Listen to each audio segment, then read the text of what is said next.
Bismillahirrahmanirrahim. Nama saya Ilmi Dwi Cahyani, NPM 21901011244. Di sini saya akan menceritakan sedikit tentang film yang berjudul Tare Zameen Par yang berasal dari negara India. Film ini mengisahkan seorang anak berusia 9 tahun bernama Ihsan yang dianggap sebagai anak yang aneh dan menyebalkan. Karena sifatnya tersebut, ia tidak diterima di lingkungannya, bahkan lingkungan keluarganya. Namun ia memiliki kakak yang selalu mensupport apa yang dilakukan Ihsan.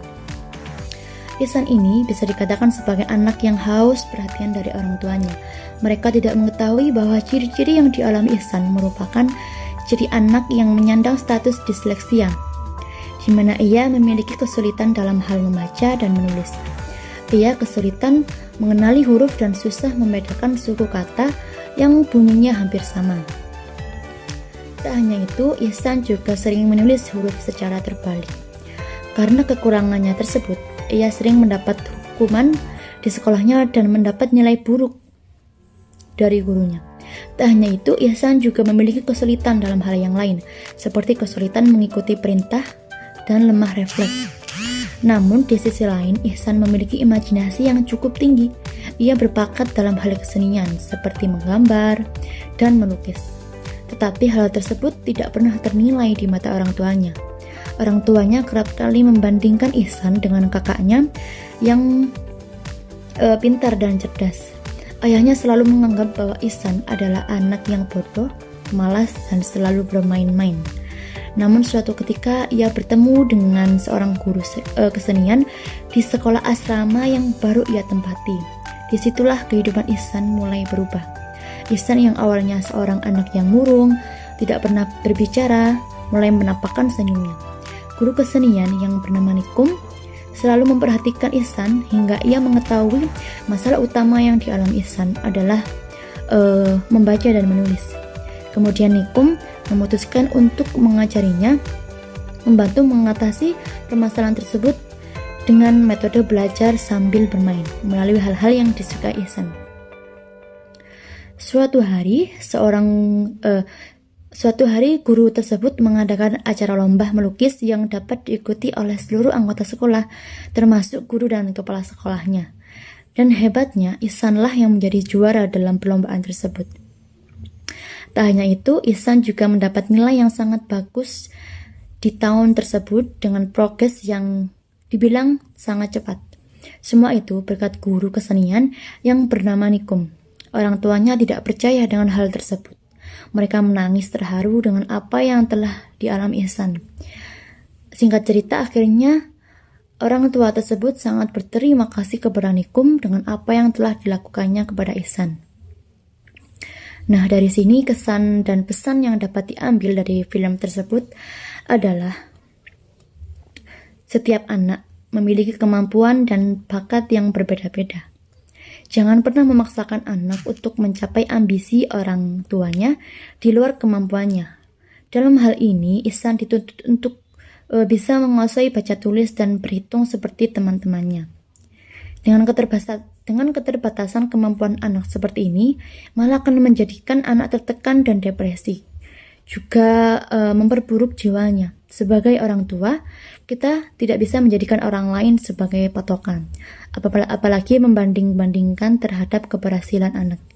Kita tidak bisa menganggap bahwa tingkat kesuksesan seseorang bisa dilihat dari segi akademiknya saja tanpa melihat potensi lain yang dimilikinya. Banyak sekali orang tua yang menganggap keberhasilan seorang anak adalah berprestasi di sekolah, mendapat nilai yang baik, dan mendapat peringkat tertinggi. Orang tua kerap kali membanggakan kemampuan anaknya sehingga memicu rasa iri terhadap orang tua lain yang akhirnya mereka berambisi bahwa anaknya harus menjadi apa yang mereka inginkan. Padahal setiap anak tentu memiliki kemampuan tersendiri. Manusia diciptakan tentu memiliki kekurangan dan kelebihan masing-masing. Membanding-bandingkan anak hanya akan membuat mereka lebih memberontak daripada menuruti orang tuanya. Kemudian, sebagai orang tua, seharusnya mengetahui kondisi perkembangan anak. Orang tua harus peka terhadap tumbuh kembangnya anak. mendidik mereka dengan pola asuh yang benar, mengontrol setiap pertumbuhannya. Perhatian orang tua bukan hanya sekedar memberi makan, minum, dan lain-lain, namun juga perhatian terhadap aktivitas belajar anak yang dilakukan setiap harinya.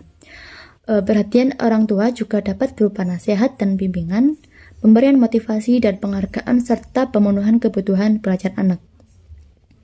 Bila mana dirasa ada keganjalan terhadap kondisi fisik atau psikis anak, seharusnya segera dikonsultasikan langsung kepada ahlinya sebelum terlambat. Kemudian, menjalin komunikasi yang baik antara orang tua dan anak juga sangat diperlukan. Bisa jadi kalau anak terlalu takut dengan orang tua, itu karena kondisi dalam keluarganya yang kurang memiliki waktu untuk berbicara dengan anaknya. Kurangnya komunikasi juga berdampak buruk terhadap anak.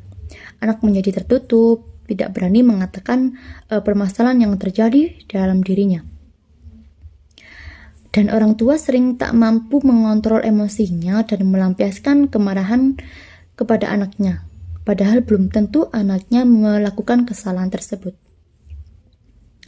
Kemudian, mensupport terhadap potensi yang dimiliki anak juga sangat diperlukan. Orang tua perlu melihat satu kelebihan dari seorang anak, tidak fokus terhadap kekurangan yang dimiliki seorang anak, karena setiap anak itu istimewa. Setiap anak memiliki keunikan masing-masing yang perlu dukungan orang tuanya. Juga perlu didikan dengan pola asuh yang benar, karena anak akan tumbuh berkembang sesuai dengan potensinya. Selain itu, peran guru juga sangat penting bagi seorang anak, apalagi guru adalah orang tua kedua mereka di sekolah.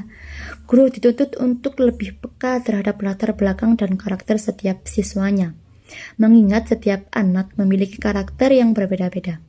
Tidak ada satupun yang memiliki karakter yang sama. Kemudian, dengan mengetahui karakter tersebut, guru bisa mengetahui metode pembelajaran mana yang sesuai dengan kebutuhan anak didiknya, terutama anak yang memang dunianya adalah dunia bermain. Kita bisa memetik metode pembelajaran dari film tersebut, sebagaimana metode belajar yang dilakukan guru kesenian Nikum. Ia mengajarkan berhitung dengan cara naik turun tangga, menulis huruf di atas pasir, menulis pada kulit tangan sebagai indera peraba, memberi rekaman suara ejaan bahasa Inggris, dan banyak sekali cara kreatif lainnya yang bisa membuat anak lebih tertarik sekaligus paham. Guru juga seharusnya memiliki sifat yang penuh kesabaran dan mampu mengontrol emosinya. Kemarahan guru juga bisa mempengaruhi kejiwaan siswanya loh, apabila sampai melontarkan kata-kata yang tidak pantas diberikan kepada murid. Untuk itu diperlukan kesabaran yang luar biasa agar proses belajar mengajar berjalan dengan baik. Sekian dari saya. Bila ada kurang lebihnya, saya mohon maaf. Wassalamualaikum warahmatullahi wabarakatuh.